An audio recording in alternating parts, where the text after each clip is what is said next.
Join the Thinking in English Conversation Club right now.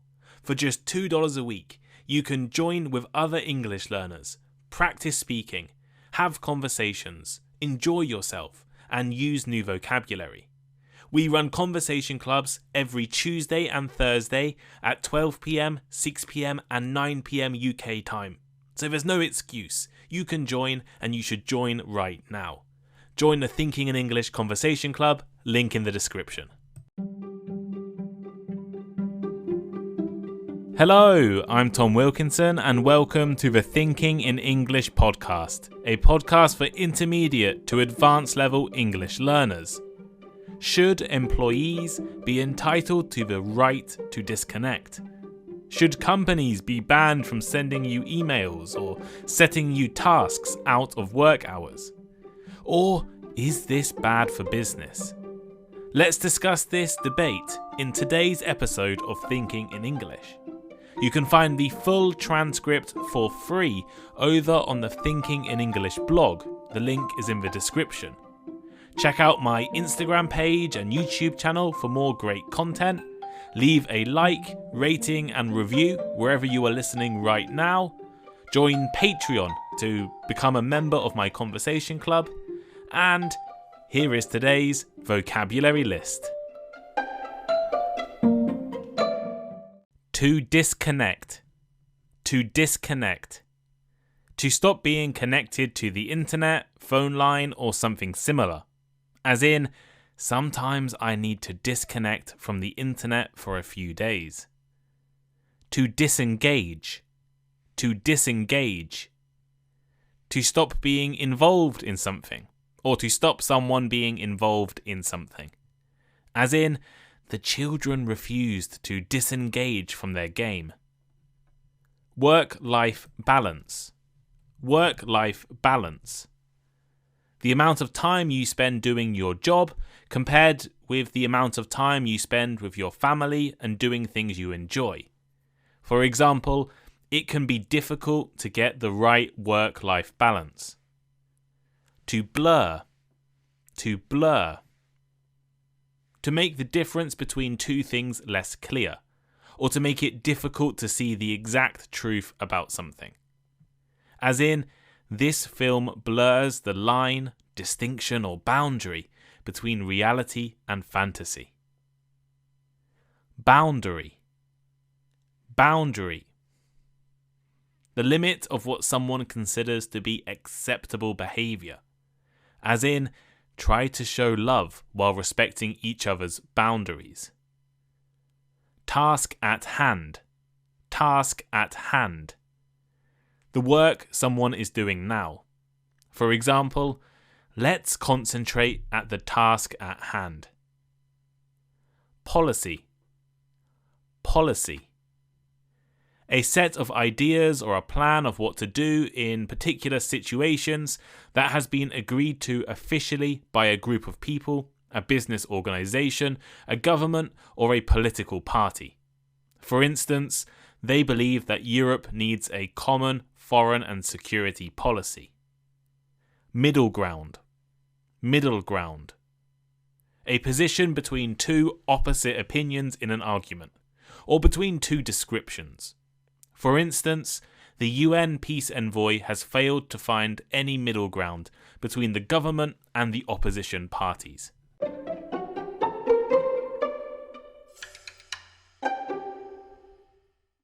Last week, during a session of my conversation club, we were discussing well-being and mental health. As I listened to the amazing conversations and interacted with many of you listeners and followers, I noticed a common theme. Work causes a lot of stress. In particular, listeners from Japan, Turkey, Poland, Italy, Brazil, and Colombia all complained that work was a major cause of stress and anxiety in their lives. I heard some people would officially finish work at 5 p.m. or 6 p.m, but stay at the office until past 9 p.m. I heard that others would reply to emails after midnight, write reports in their free time, and attend meetings at the weekend. While it is often expected in some companies, industries, and cultures that you should work hard and long hours, should this be the case? Should all of us be entitled to the right to disconnect? The right to disconnect is a concept that refers to an employee's right to disengage from work-related communication and demands outside of their regular working hours. In other words, it is the idea you shouldn't need to reply to emails after you leave the office. You should be able to log off your computer and forget about work until tomorrow. And that your boss or company shouldn't be allowed to give you extra work or schedule meetings outside of your work hours. Behind the concept of the right to disconnect is the importance of a work-life balance. People need to be able to balance their work and personal lives, but sometimes work can seep into all parts of our lives. Is it fair for employees to be constantly thinking about their jobs? Probably not. Technology has changed the way we work, blurring the lines between work and personal life. In the past, once you left your office, you were effectively disconnected from work. But with the rise of smartphones and other mobile devices, employees are increasingly expected to be available for work-related communication all of the time. I'm sure many of you listening have received an email or a Slack message from your company or boss at an unreasonable hour. Or if you have a work computer at home, there is often an expectation that you can finish your work after your hours have technically ended. As a result of the pandemic, millions of people began working from home and work culture around the world has changed. Remote and hybrid work have become much more normal and common situations. Working from home, however, makes it really easy to mix your personal and professional lives. There are growing concerns about the impact of work-related stress and burnout on employees' mental health and well-being. Employees not having the ability to switch off from work-related communication outside of their regular hours is clearly unhealthy. We all need to have time to rest and recharge outside of work. For employees, the right to disconnect means that they have the right to disengage from work-related communication outside of their regular working hours, without the fear of punishment. And that's the key, right? You don't have to fear being punished. It recognizes that employees have a life outside of work, and that they need time to rest and recharge in order to maintain their well-being. For employers, the right to disconnect means that they should establish clear policies and guidelines around electronic communication outside of working hours. This includes setting expectations around response times, ensuring that employees have time to disconnect and rest outside of work, and ensuring that employees are not punished for not responding to work-related communication outside of their regular working hours. The importance of maintaining a healthy work-life balance and allowing employees to have time to rest and recharge has been recognized by several countries around the world. France was the first country to introduce legislation acknowledging this right in 2016. They require companies with more than 50 employees to establish specific hours during which employees are not expected to respond to work-related communication. Italy, Spain, Belgium, and the Philippines all followed suit, with laws and policies mandating negotiations or codes of conduct for the use of digital devices outside of working hours. In other words, policies about the right to disconnect. The right to disconnect is being discussed more and more. As the lines between professional and personal life become increasingly blurred, thanks to remote work and technology, there is a growing push for the right to disconnect to be considered a real human right.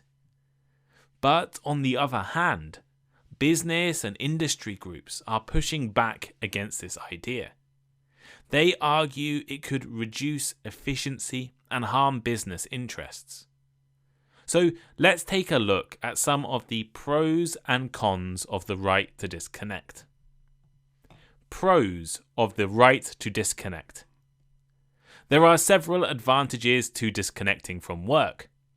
Disconnecting from work can improve mental health, as research shows that long working hours and constant connectivity can lead to burnout and increased stress levels. A study from the University of California found that employees who check their emails outside of work hours had higher levels of stress. Making sure people's free time is uninterrupted can reduce their stress levels and enhance their overall mental well-being. When employees are constantly connected to work, they may feel overwhelmed and anxious, which can negatively impact their ability to be productive and creative. By disconnecting, employees can give their minds a break and come back to work with a clearer head. Disconnecting from work can help achieve better work-life balance. If employees are always connected, it can be challenging to separate their personal from their work lives. By setting clear boundaries around communication outside of working hours, employees can create a better balance between their work and personal lives. The right to disconnect could also boost productivity. When employees have time to rest and recharge outside of work, they are more likely to return to work feeling refreshed and motivated. And from the other perspective, Stanford University found that the productivity of employees who work more than 50 hours a week falls dramatically. Constantly checking work-related communication can be distracting and make it difficult for employees to focus on the task at hand. Without having to worry about work, employees can focus on other activities without the distraction of emails. This can help employees be more present in the moment and improve their ability to focus when they return to work. And it could enhance creativity, as it allows employees to take a break from work-related tasks and potentially come up with new and innovative ideas. Cons of the right to disconnect. On the other hand, there are some potential negatives and arguments against the right to disconnect. One of these is that it could reduce the availability of employees outside of working hours. This could cause delays in important decisions or communication, especially in industries where round-the-clock availability is necessary. Of course, simple tasks and routine activities should be done in normal work time. And we can't expect employees to respond to or acknowledge every email sent after work hours. But in some industries, companies, and businesses, they operate in multiple time zones. They may need, on occasion, to contact people outside of normal work hours, especially during emergencies. The right to disconnect could reduce the flexibility of businesses to respond quickly to changes or address urgent issues, as employees are not expected to check work-related communication until they get to work. Another potential consequence of the policy is an increase in workload for those employees who do remain connected outside of working hours. The people working the night shift, for example, in a company. It could potentially increase stress for employees who feel the pressure to respond to those work-related communications, for example, managers of departments, even if it's not required of them. If businesses are not able to respond quickly to urgent issues due to the right to disconnect, it could also cause stress for employees who are responsible for addressing those issues during working hours. It may be easier to address them immediately rather than waiting until the next day. There are also some negatives for employees too, not just employers. They might miss out on networking opportunities, chances to take on additional projects, or the ability to connect with colleagues, which could help them advance in their careers. Additionally, if employees are not expected to be available outside of working hours, it could limit their visibility within the organisation, potentially harming their chances for promotions or advancement. Some companies that experimented with the right to disconnect did face challenges. For example, in 2011, Volkswagen stopped work-related emails being sent to employees between 6 p.m. and 7 a.m., which was well received. But there were concerns that it could limit the flexibility of employees who worked different schedules or in different time zones. In 2014, Daimler implemented a similar policy, which allowed employees to automatically delete emails while they were on vacation. But there were concerns that this auto-delete feature may cause important information or opportunities to be deleted. And Google's policy in 2021, allowed employees to block out certain times on their calendar for personal time, and they would not be able to schedule meetings during those hours. And while this is a great policy for work-life balance, could it limit collaboration and make it more difficult to schedule meetings across different time zones? While the right to disconnect has several potential benefits for employees, companies must also balance these benefits with their operational needs. The world needs to find a middle ground between disconnecting from work and the needs of business. Companies should create clear policies around the use of communication and emails. It should be really clear when you are expected to work, what urgent communication is, and when you should be available. At the same time, the majority of communication should take place during work hours. Do all of the emailing, all of the scheduling, and set all of the deadlines during the workday. Companies should also lead by example. They should encourage a healthy work-life balance, and senior managers should also be disconnecting from work-related communication outside of working hours themselves. Why is it important to set expectations and boundaries for the right to disconnect? Well, it reduces uncertainty, enables effective planning, supports a work-life balance, and improves communication. And some companies have had very successful disconnection policies. According to Volkswagen, the policy they introduced in 2011 has been successful in improving work-life balance and reducing stress levels. And the dating app Bumble gives employees an extra week off every year to disconnect from work, and they report it has improved employee well-being. Finding this right balance is beneficial to both employees and companies.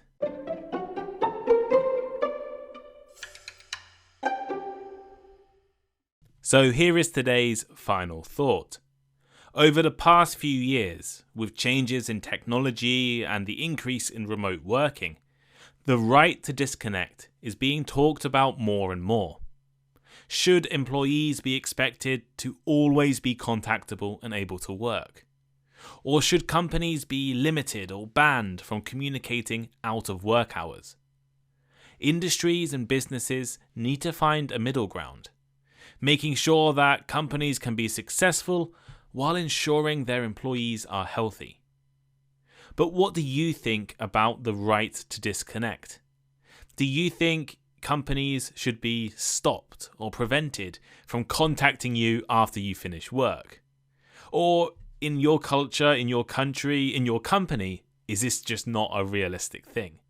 Let me know. We have people from all over the world listening.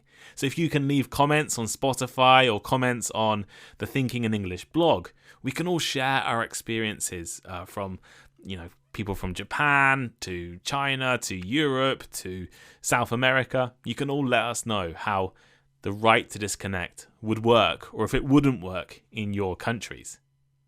So yeah, please leave a comment. You can reach out to me on Instagram, Thinking in English Podcast. You can also check out my content on YouTube, Thinking in English Podcast over there as well. Go and give me a follow. You can join my conversation club. It takes place on Patreon every Tuesday and Thursday. We also have study groups and bonus episodes, so go and join over there. And Thinking English does classes on Wednesdays, so you can go and click the link in the description and book a class. And yeah, thanks for all of the support recently. Please keep listening. It really helps. Give me a rating. That really helps as well. And I'll see you all next time. Goodbye.